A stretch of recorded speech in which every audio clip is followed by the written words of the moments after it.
Mm. You know what? I'm feeling like I'm gonna go classic. I'm gonna go with a hot dog.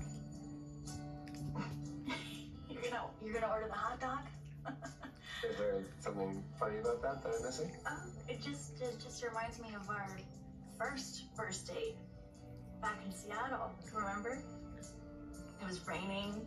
We were taking a little stroll. We were sharing that broken umbrella, and then you saw that vendor outside with the hot dogs floating around in the grease and water, and you ordered two. That was so disgusting. I remember that. I was sick for so long. It was like 3 days of me watching old reruns of the World Series games and barfing literally every 15 minutes. Yeah. Wow. Yeah, that's exactly what you did. Yeah. On that note, I think I'm going to go with veggie burger. Well, you know what? I think I'm gonna get the hot dog with ketchup. With ketchup? What do you mean with ketchup? What do you mean? What do I mean? I mean that it is practically illegal in Chicago and surrounding areas to get ketchup on your hot dog. Oh, fine. Fine? I will risk being arrested then. Wow. Wow. True rebel, huh? Mm-hmm. You know how badly I wanted to kiss you on that first date in Seattle? I was kicking myself when it ended. I just thought it was too soon.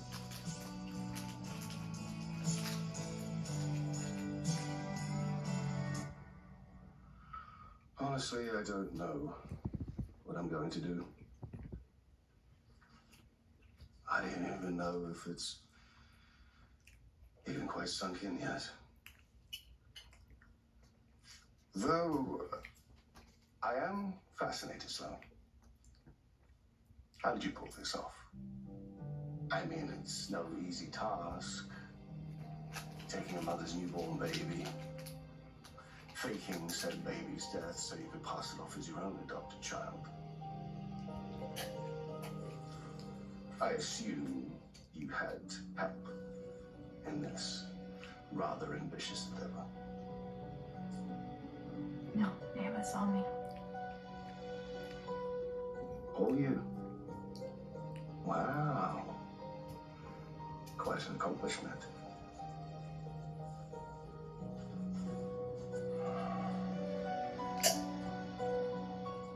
Not to excuse what I did or anything, but I was devastated after I had my miscarriage. Eric and I, we wanted to adopt, but there were complications because of my past. And that's when by chance or providence, Dmitri von Leuschner showed up at my door, holding that beautiful little baby Nicole had just given birth to on the side of the road. He was supposed to take him to the hospital, but he was a fugitive, so he brought him to me, knowing I was Leo's lawyer. So he handed me that sweet little angel to watch over, to bring to the hospital myself. And when I saw that precious little innocent face, in that moment, I felt like all the planets had aligned, like I had been given a sign. I had a second chance. I was meant to be a mother, to help Eric raise his child.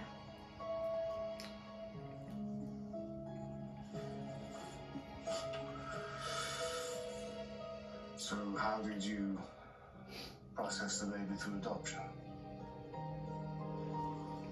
I fixed the paperwork, I took care of everything myself. I'm a lawyer, remember? I know the ins and outs of the system, its weak points. And how did Leo find out? Your nephew is a loose cannon. That is how Leo found out. After Dmitri blackmailed me into getting Leo's charges dropped, he told his devoted boyfriend all about it right before he was sent off to Supermax. So Dmitri thought that baby was mine. And yet he still chose his weasel lover over family. What a backstabbing son of a... Can we not talk about him right now? Can you just... What is your plan for Leo?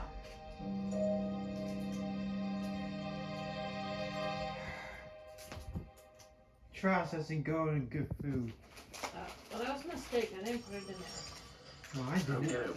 Wait, are you eating all that Cold food today? pieces, Yeah. And then... And the cold case that's eating away at me is Bobby. Or more accurately, related to Bobby. How so? Well, when I met him in Seattle, he had asked me if I can help find some information on his mom, since I was a police officer. What happened to his mom?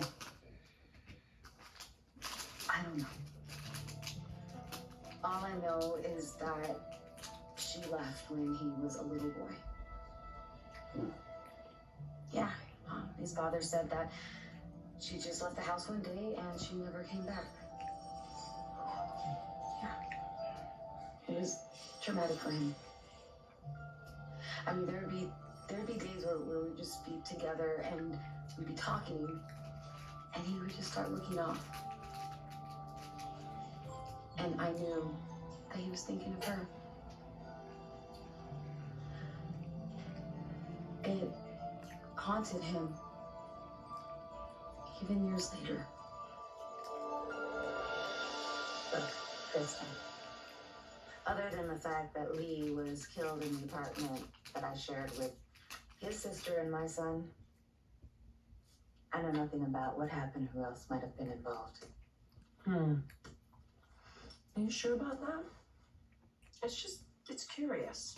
There were two murders, Lee's and Gil's, in the same apartment within days of each other. It's a coincidence.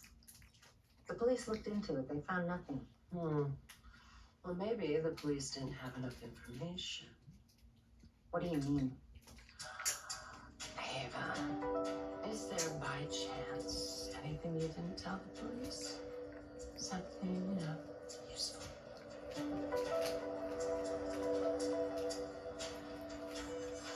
Oh, don't you worry. I'm going to take care of Mr. Stark. Good. When you say you're gonna take care of him, you don't mean like you're gonna hurt him. Oh, no. No, we're just going to take a lovely drive into the desert, where I'm going to dig a hole. About 6 feet deep. I jest. Leo will be fine. EJ, remember what I said. The only way our marriages can survive is for the secret to stay a secret. You already know what is going to happen if Nicole and Eric find out. They are going to leave us like that. They might. But my wife is mourning the loss of a child she thinks is dead, who is alive and well and being mothered by an amoral kidnapper. Fine.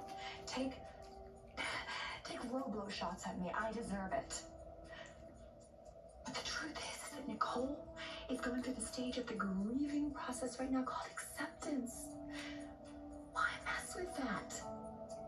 Why open a wound? Why open? Are you kidding me?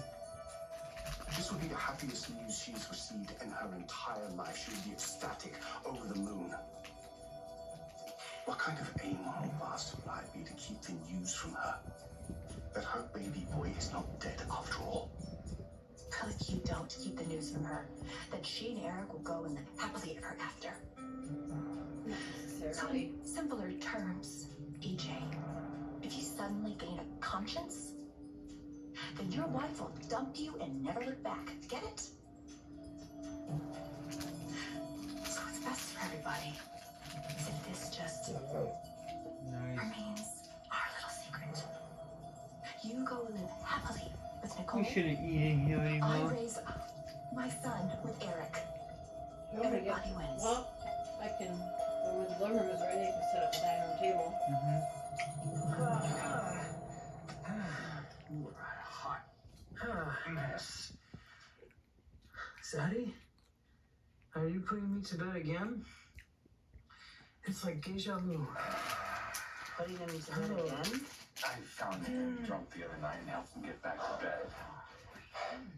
For that, I am so thankful. So much so that I woke up the next day, I took the bull by the horns, and I got an application to become a licensed dental hygienist. You put me some milk. Yeah, I'm just kidding. I started drinking again because hair of the frog. No, that's not right. Hair of the dog. No. Hair of the dog. Okay, Leo, what is going on? Why are you doing this to yourself? You mean why am I circling the drain? Well, Nicole, it's because